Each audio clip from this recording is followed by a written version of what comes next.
नमस्कार दोस्तों, सामाजिक विज्ञान ધોરણ 10 પ્રકરણ 3 ભારતનો સાંસ્કૃતિક વારસો શિલ્પ અને સ્થાપત્ય। દોસ્તો, ભારતીય સંસ્કૃતિના પ્રથમ 7 પ્રકરણોમાં પ્રથમ પ્રકરણથી પ્રકરણ 7 સુધી ભારતના ભવ્ય વારસા વિશેની સમજ એ કેળવવાની છે। આજે આપણે ત્રીજા પડાવ ઉપર પહોંચ્યા છીએ।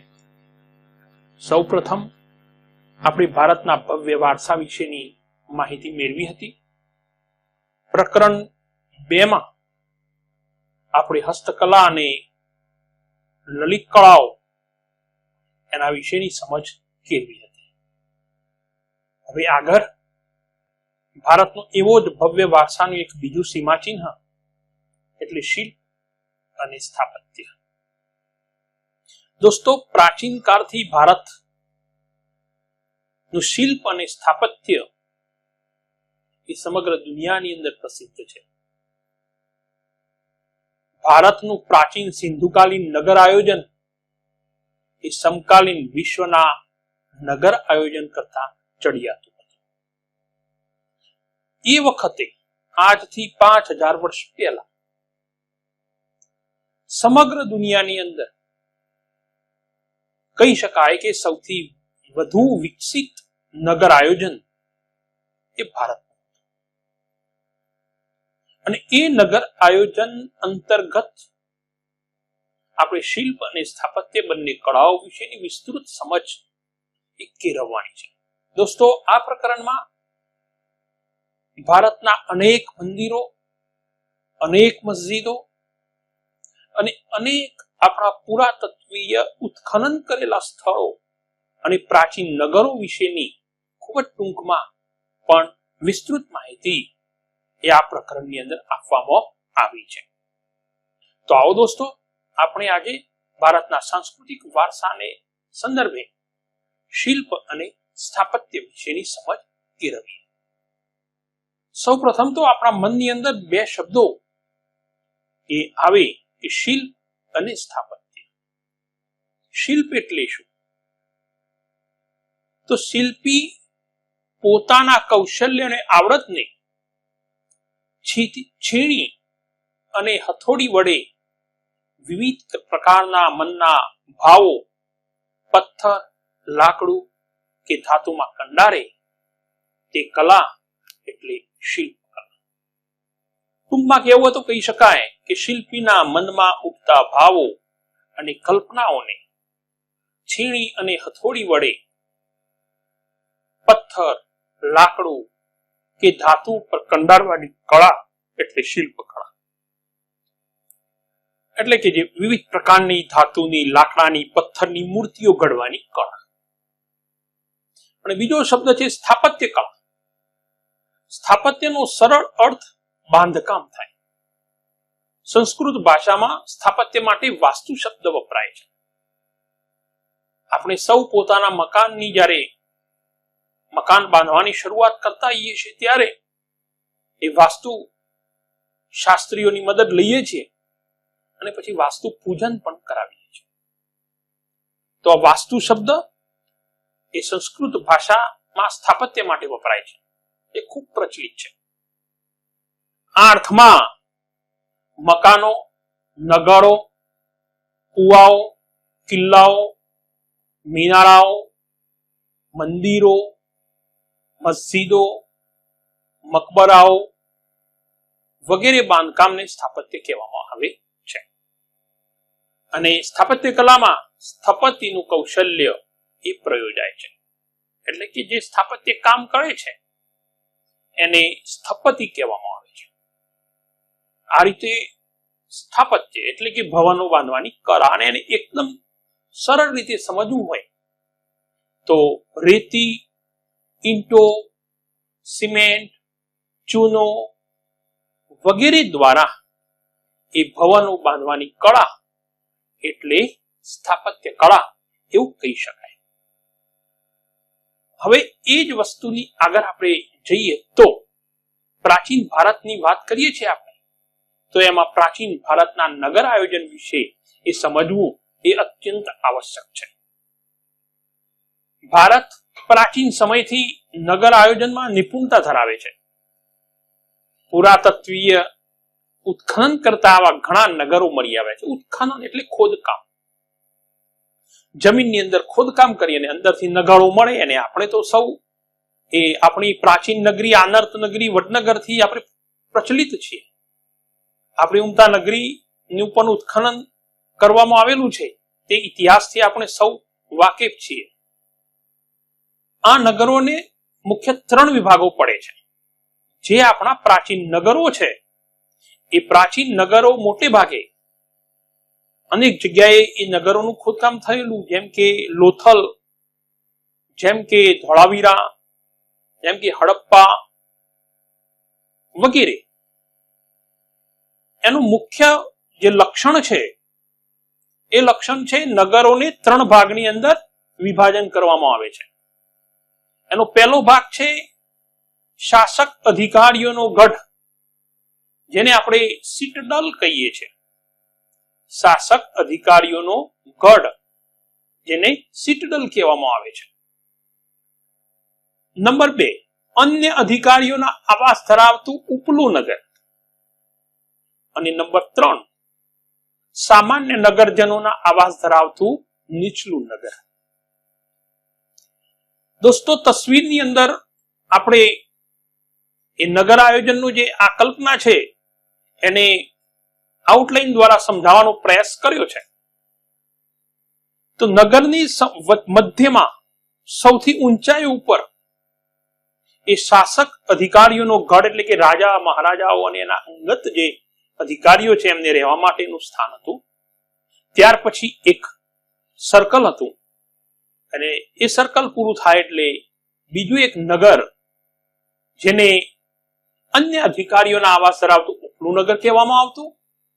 અને ત્યાર પછી નીચે સામાન્ય નગરજનો માટેનું નીચલું નગર, અને નીચલા નગરની એટલે સમગ્ર નગરની ફરતે એક રક્ષણાત્મક દિવાલ જોવા મળતી.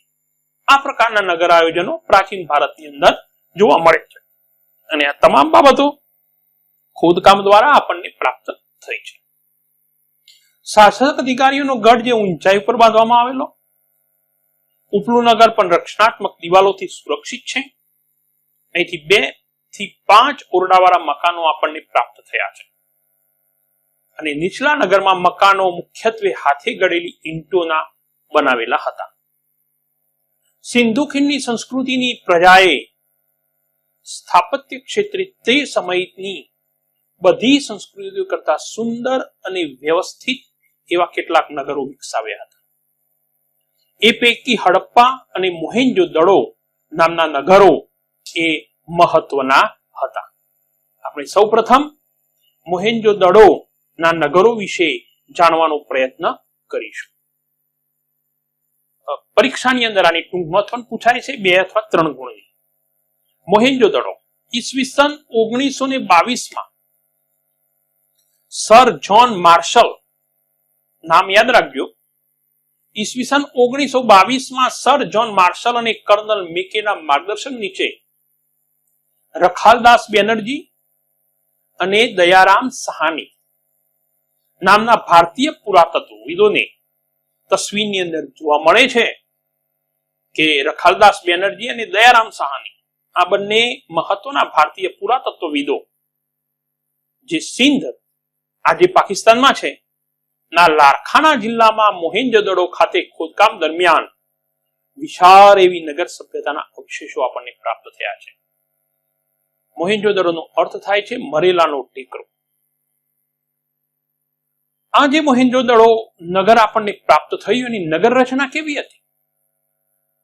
તો અહીંયા આપ સર્વે સમક્ષ સ્ક્રીન ઉપર મોહેન્જો-દડોના નગર આયોજનનું એક સ્કેચ મૂકવામાં આવેલો છે, જે આપ ધ્યાનથી નિહાળશો.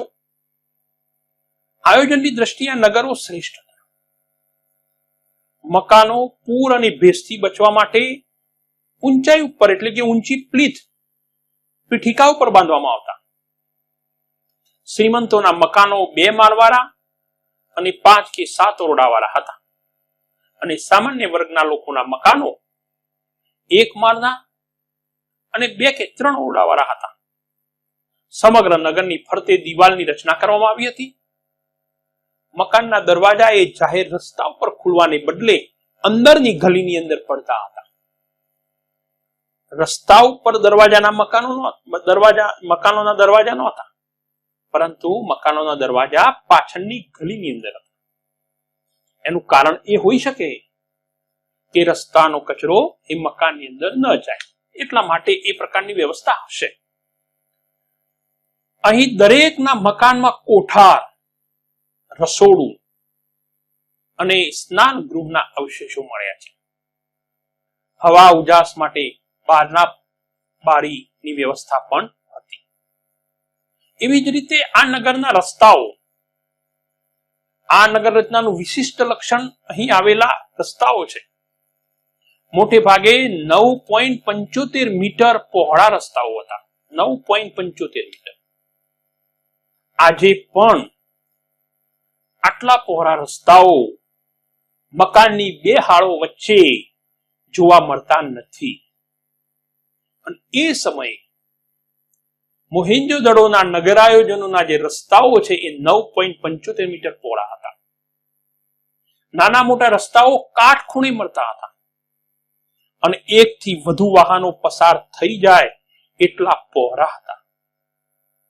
રસ્તાની બાજુમાં રાત્રિ પ્રકાશ માટે થાંભલા હોવાના અનુમાન છે, કારણ કે આપણને ત્યાંથી સ્તંભ પણ મળ્યા છે અને નિશ્ચિત અંતરે એ થાંભલા ઉભા રાખવા માટેના જે જગ્યાઓ છે એ પણ પ્રાપ્ત થઈ છે.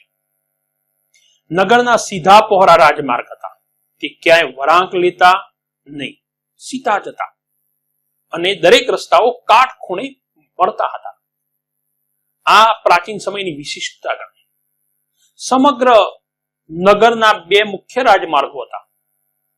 એક ઉત્તરથી દક્ષિણ અને બીજો પૂર્વથી પશ્ચિમ. સમગ્ર નગરની બિલકુલ મિડલમાં થી કાટખૂણે આ બંને રસ્તાઓ છેદતા હતા.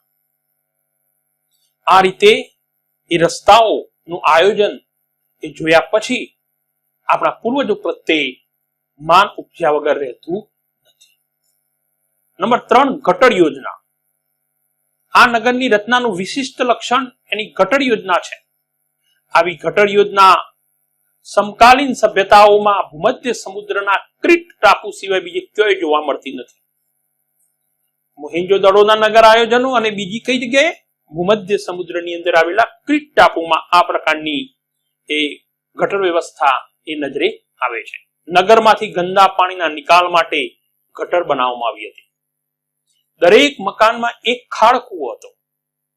આ સુવ્યવસ્થિત ગટર યોજના પરથી લાગે છે કે તે સમયે સુધરાઈ જેવી કોઈ કાર્યક્ષમ વ્યવસ્થા હશે અને તેથી જ કહી શકાય કે તેઓના સ્વાસ્થ્ય અને આરોગ્યના ઊંચા ખ્યાલો એ આજે પણ માન ઉપજાવે છે.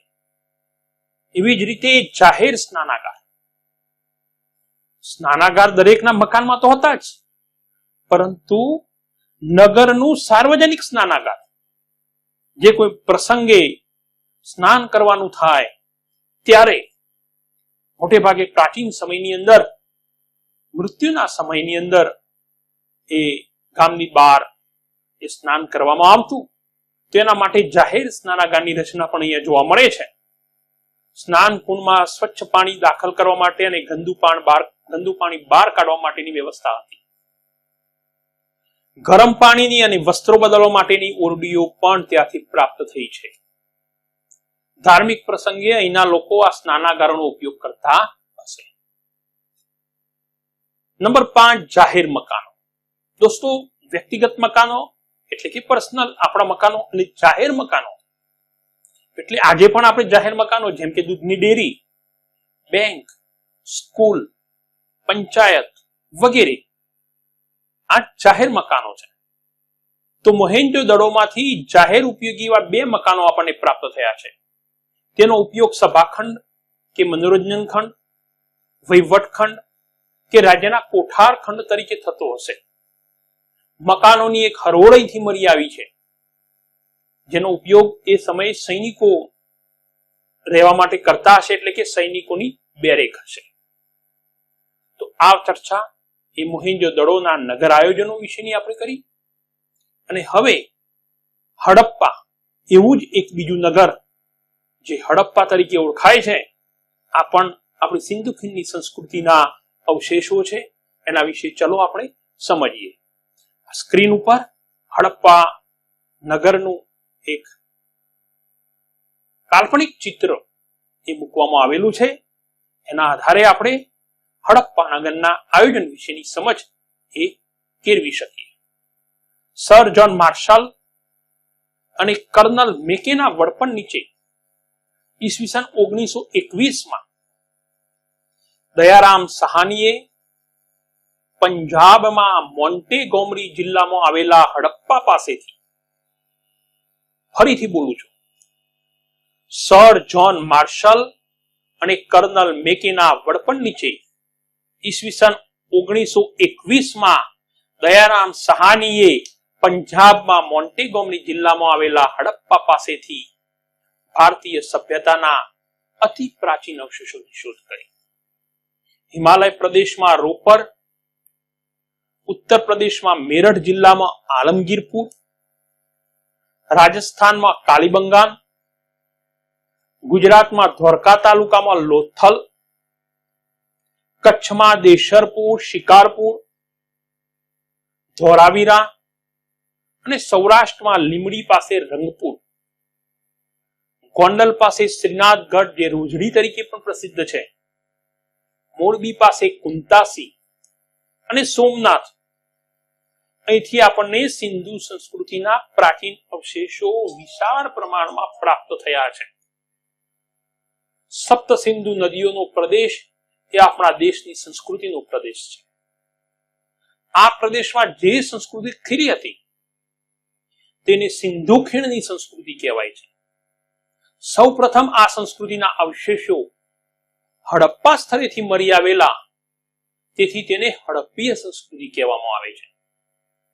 આ સ્થળેથી પાષાણ એટલે પથ્થરના અને તાંબાના ઓજારો, વિવિધ પ્રકારની ચીજ વસ્તુઓ આપણને પ્રાપ્ત થઈ છે. તેથી તેને તામ્ર પાષાણ યુગની સંસ્કૃતિ પણ કહેવામાં આવે છે. હડપ્પીય સમયનું નગરોનું આયોજન સુવ્યવસ્થિત હતું. તેના મોટા કોઠારો અને કિલ્લીબંધી નોંધપાત્ર છે. તેઓ અલંકારો ધારણ કરવાના શોખીન હશે તેવા પુરાવાઓ પણ આપણને વિપુલ માત્રાની અંદર પ્રાપ્ત થયા છે. એવી જ રીતે ધોળાવીરા ચિત્રની અંદર આપણે જોઈએ છીએ. ધોળાવીરા નગર એ ભુજથી લગભગ 140 કિલોમીટર દૂર એ ભચાઉ તાલુકામાં મોટા રણના ખદીર બેટમાં ધોળાવીરા ગામ આવેલું છે. એ ગામથી 2 કિલોમીટર દૂર એ હડપ્પાનું સમકાલીન મોટું વ્યવસ્થિત અને પ્રાચીન નગર આપણને મળી આવ્યું છે ખોદકામ દ્વારા. ગુજરાત રાજ્ય પુરાતત્વ વિભાગે પણ આ ટીમ્બાનું સર્વેક્ષણ કરાવ્યું હતું અને એ પછી આર્કિયોલોજી સર્વે ઓફ ઇન્ડિયાના અધિકારીઓએ સંશોધન હાથ ધરી અને ઈસવીસન 1990માં રવિન્દ્રસિંહ બિસ્ટના માર્ગદર્શન હેઠળ ત્યાં ખોદકામ કરવામાં આવ્યું. ધોળાવીરાના કિલ્લા, મહેલ તેમજ નગરની મુખ્ય દિવાલોને જે સફેદ રંગ કરવામાં આવ્યો હશે તેના અવશેષો આપણને પ્રાપ્ત થયા છે. નગરની કિલ્લેબંધીની મજબૂત સુરક્ષા વ્યવસ્થા છે. આ દિવાલો માટી, પથ્થર અને ઈંટોમાંથી બનાવવામાં આવેલી છે. અહીંથી પીવાનું પાણી શુદ્ધ ઘરાઈને આવે એવી વ્યવસ્થા પણ જોવા મળે છે, જે વ્યવસ્થા આજે આધુનિક યુગમાં પણ આપણે કરી શક્યા નથી. પાણીના શુદ્ધિકરણની આ વ્યવસ્થા અદ્ભુત હતી. એવી જ રીતે લોથલ એ પણ આપણા ગુજરાતની અંદરથી પ્રાપ્ત થયું છે. લોથલ એ અમદાવાદ જિલ્લાના ધોળકા તાલુકાની અંદર આવેલું છે. લોથલ ધોળકા તાલુકામાં ભોગાવો અને સાબરમતી એમ 2 નદીઓના વચ્ચેનો જે ખીણ પ્રદેશ છે એની અંદર એ લોથલ નામનું નગર આવેલું છે. ખંભાતના અખાતથી 18 કિલોમીટર દૂર છે. તેમાંથી માનવ વસાહતના 3 ગઢ મળ્યા છે. નગરના પૂર્વ છેડે નીચાણવાળા ભાગમાં ભરતીના સમયે વહાણ લાંગરવા માટેનો મોટો ધક્કો, એટલે કે આજે આપણે ડોકયાર્ડ કહીએ છીએ, એ પ્રાપ્ત થયો છે. આ ચિત્ર, જે કાલ્પનિક ચિત્ર આપ સમક્ષ રજૂ કર્યું છે, એમાં પણ એ ધક્કો એ આપણને દેખાય છે. આ ધક્કો એ વખાડો, દુકાનો માટે જે આયાત વાળો માલ હતો, જે એ વહાણો આવતા ત્યાં ઉભા રાખવામાં આવતા અને ત્યાંથી વખાણોની અંદર એ માલ સામાન ઉતારવા માટેની આ જગ્યા હશે. અને આ લોથલ બંદરથી સમગ્ર વિશ્વની અંદર એ વહાણવટું થતું હશે એવું આપણે માનીએ છીએ. ગુજરાત માટે આ ગૌરવ લેવા જેવી બાબત છે. પ્રાચીન સમયની અંદર પણ ગુજરાત એ વ્યાપારમાં પ્રસિદ્ધ હશે એવું આ નમૂના ઉપરથી, આ લોથલના જે આપણને ઉત્ખનન કરેલા સ્થળમાંથી જે આપણને અવશેષો પ્રાપ્ત થયા છે એના આધારે આપણે કહી શકીએ. લોથલ ગુજરાતને જ નહીં પરંતુ ભારતના ઇતિહાસની પણ ગૌરવ બક્ષે છે. તો આમ આપણે અહીંયા આપણા જે પ્રાચીન નગરો જે છે, મોહેંજો-દડો, ધોળાવીરા, સાથે સાથે લોથલ, હડપ્પા, આ નગરોની આપણે ચર્ચા કરી. આ નગરોની વિશેષતાઓ વિશે પણ ચર્ચા કરી. આ આપણી પ્રાચીન સંસ્કૃતિ છે. આપણને જે પુરાવો પ્રાપ્ત થયા છે એ પુરાવાઓના આધારે આપણે આ તારણો ઉપર આવ્યા છીએ કે આપણા પૂર્વજો કેટલા વિકસિત હશે. એ જ દિશાની અંદર જો આપણે આગળ જઈએ તો આપણું શિલ્પ અને સ્થાપત્ય કળાની જે આપણી મૂળ વાત છે એ મૂળ વાત ઉપર હવે જઈશું. તો આવો આપણે મૌર્યકાલીન કલા વિશેની માહિતી એ મેળવીશું. તો સૌ પ્રથમ સ્તૂપ, એના વિશે ચર્ચા કરીશું. દોસ્તો, સ્તૂપ એટલે શું? ચિત્રની અંદર તમે સ્તૂપ એ જોઈ શકો છો. સ્તૂપ એટલે ભગવાન બુદ્ધના જે શરીરના અવશેષો છે, એમના માથાના વાળ, નખ, હાડકા વગેરે એને એક દાબડાની અંદર મૂકી જમીન ઉપર ખાડો કરી એ દાબડાને મૂકી એના ઉપર પથ્થરો દ્વારા અર્ધકોરાકાર કે અંડાકાર જે બાંધકામ કરવામાં આવે છે એને આપણે સ્તૂપ કહીશું. સ્તૂપ એટલે ભગવાન બુદ્ધના દેહાવશેષોને એક પાત્રમાં મૂકી તેના ઉપર અર્ધગોળાકાર ઇમારત બનાવવામાં આવી, તેને સ્તૂપ કહેવાય. સમ્રાટ અશોકનું નામ આપણે સૌ જાણીએ છીએ. એના સમયની અંદર 5 સ્તૂપો જે બન્યા એ આજે પણ જાણીતા છે. એક છે સાંચીનો સ્તૂપ, બીજો સારનાથનો સ્તૂપ, અને ત્રીજો બેરતનો સ્તૂપ, ચોથો નંદનગઢનો સ્તૂપ, પાંચમો ગુજરાતમાં દેવની મોરીનો સ્તૂપ. આ ઉપરાંત ચૈત્યો, વિહારો અને મઠો બનાવવામાં આવ્યા. દોસ્તો, આ શબ્દો આપણા સૌ માટે નવા હશે. ચિત્રની અંદર મેં બતાવવાનો પ્રયાસ કર્યો છે. ચૈત્ય કોને કહેવાય, વિહાર કોને કહેવાય અને મઠ કોને કહેવાય? તો દોસ્તો, ચૈત્ય એટલે ભગવાન બુદ્ધના જે અનુયાયીઓ છે એમને પ્રાર્થના કરવા માટેનું સ્થાન. વિહાર એટલે રહેવા માટેનું સ્થાન. અને જે એના મોટા સાધુ મહાત્માઓ જે છે એમને રહેવા માટેના જે આપણી સાદી ભાષામાં આશ્રમ કહીએ છીએ એને મઠ પણ કહી શકાય. સમ્રાટ અશોકનો સમય બૌદ્ધ ધર્મની જાહો જલાલીનો અને શિલ્પ સ્થાપત્યનો યુગ હતો. સ્થાપત્ય ક્ષેત્રે બૌદ્ધ ધર્મ ગુફા વિહારો, ચૈત્યો અને સ્તૂપોની ભેટ આપી છે. અને એમાં સાંચીનો સ્તૂપ જે આપ સર્વે સમક્ષ ચિત્રની અંદર આપ જોઈ શકો છો. સાંચીનો સ્તૂપ એ પ્રાચીન સ્તૂપ છે, અદ્ભુત સ્તૂપ છે અને ભગવાન બુદ્ધ નો એક મહાન અવશેષ એ આજે પણ સ્થિત છે. મૌર્ય યુગમાં રચાયેલ સાંચીનો સ્તૂપ મધ્યપ્રદેશની અંદર આવેલો છે. સાંચીનો જે અસલ સ્તૂપ એ ઈંટોનો બનાવેલો હતો. આજે જે સ્તૂપ છે એમાં ઈંટો છે, પણ તે ખંડિત થયેલો હતો, એટલે એને પુનરુત્થાન કરવામાં આવેલું છે.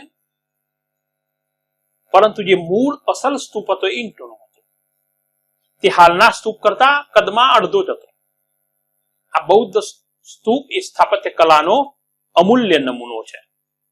દોસ્તો, આપણા પાઠ્યપુસ્તકની અંદર સ્તૂપના વિવિધ જે ભાગો છે એની માહિતી આપવામાં આવી છે, જે જરા જોઈ લેશો. સ્તૂપના મુખ્ય ભાગો કયા હોય તો હર્મિકા, જે આપ ચિત્રમાં જોઈ રહ્યા છો, સાંચીનો સ્તૂપ, એના ઉપરની જે ટોચ અંડાકાર ભાગ છે એના ફરતે એક રેલિંગ આવેલી છે, એને આપણે હર્મિકા કહીશું. સ્તૂપની ચારે બાજુએ ઊંચી રચેલી ગોળાકાર રસ્તો, જે મોટે ભાગે સ્તૂપની આસપાસ પ્રદક્ષિણા કરવા માટે ઉપયોગમાં લેવાતો હશે, એને મેઘી કહેવાય. અને પ્રદક્ષિણા પથ, મંદિર અથવા પૂજાના સ્થળોએ આવેલા ગોળાકાર રસ્તાને પ્રદક્ષિણા પથ આપણે કહીએ છીએ. હંમેશા પવિત્ર સ્થળ જમણી બાજુએ રહે તે રીતે તે સ્થળની પ્રદક્ષિણા કરવામાં આવે છે. તોરણ, એ સમયે તોરણ એટલે પથ્થરના બે ઉભા પટ્ટા હોય, એના ઉપર કમાન આકારે આકા પાડી અને પથ્થરો જડવામાં આવતા, અને એ પથ્થરો ઉપર એ કોતરણી કરવામાં આવતી અથવા તો ધર્મ આજ્ઞાઓ કોતરવામાં આવતી. તો દોસ્તો, આ સ્તૂપની વાત કરી. મૌર્ય કાળમાં સ્તંભલેખો એ પણ ખૂબ પ્રચલિત સ્થાપત્યો હતા. સ્તંભલેખો એના નામ ઉપરથી જ, સ્તંભ એટલે થાંભલો, અને પથ્થરમાંથી બનાવેલો થાંભલો, એક જ શિલામાંથી બનાવેલો સ્તંભ.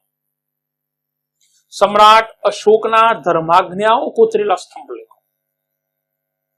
સમ્રાટ અશોકે જે ધર્મની આજ્ઞાઓ આપી છે એ ધર્મની આજ્ઞાઓ પથ્થર ઉપર કોતરવામાં આવી છે. સૌ પ્રથમ એ પથ્થરને ઘસી એને ચળકાટ આપવામાં આવતો, ને ત્યાર પછી એના ઉપર એ કોતરણી કરવામાં આવતી. આવા સ્તંભો આજે પણ ચિત્રમાં જોઈ શકો છો તેમ અંબાલા, મેરઠ, અલ્હાબાદ, સાથે સાથે બિહારમાં લોરિયા પાસે નંદનગઢ, સાંચીનો સ્તૂપ ની પાસે આવેલો સ્તંભલેખ, કાશી, પટના અને બુદ્ધ ગયાના બોધિ વૃક્ષ પાસે ઉભા કરવામાં આવેલા જે સ્તંભો છે, જે બ્રાહ્મી લિપિની અંદર કોતરેલા છે. પ્રાચીન સમયની અંદર જે લિપિ હતી એ બ્રાહ્મી લિપિ, મૌર્ય કાળમાં જે લિપિ વપરાતી હતી તે બ્રાહ્મી લિપિ. એવી જ રીતે મહત્વનો જે આપણો જે શિલ્પ કળાનો જે ઉત્તમ નમૂનો છે એ સારનાથનો સ્તંભ, જે ભારતની શિલ્પ કલાનો શ્રેષ્ઠ નમૂનો છે. આપણે સૌ એનાથી પરિચિત છીએ. 4 મુખાકૃતિ સિંહની આકૃતિ. આ સ્તંભ જે છે એની ટોચ ઉપર પરસ્પર અડીને ઉભેલા 4 સિંહોની આકૃતિ છે. ચિત્રની અંદર એ દર્શાવવાનો પ્રયાસ કર્યો છે. સારનાથ ભગવાન બુદ્ધના ઉપદેશનું સ્થાન હોવાથી સિંહોની નીચે ચારે બાજુએ 4 ધર્મચક્રો અંકિત કર્યા છે, અને એ ચક્રો ધર્મનો વિજય બતાવતો હોવાથી એને ધર્મચક્રો કહેવાય છે. એ ઉપરાંત એ ચક્રોની આસપાસ એ હાથી, ઘોડો કે બળદની શિલ્પકૃતિઓ આવેલી છે. પ્રજાસત્તાક ભારતના રાષ્ટ્રધ્વજમાં પણ આ ચક્રને સ્થાન આપવામાં આવ્યું છે, અને 4 સિંહોની આકૃતિને ભારતના રાષ્ટ્રીય ચિહ્ન તરીકે સ્થાન આપવામાં આવ્યું છે. દુનિયાની સર્વોત્તમ શિલ્પ કૃતિ પૈકીની આ એક ઉત્તમ કૃતિ છે, જે આપ ચિત્રમાં જોઈ શકો છો. તો દોસ્તો, આજે શિલ્પ અને સ્થાપત્યની આ ચર્ચામાં આટલે આપણે અટકીએ છીએ. હવે પછી પ્રકરણ 3 ભાગ 2 માં આગળના મુદ્દાઓની વિસ્તૃત ચર્ચા કરીશું. આપ સૌ આ ચેનલ નિહાળતા હશો. સર્વ મિત્રોને વિનંતી કે આ ચેનલને સબસ્ક્રાઇબ કરવી, જેથી હવે પછી જે પ્રકરણોની ચર્ચા છે આપ સર્વે સારી રીતે નિહાળી શકો. નમસ્કાર.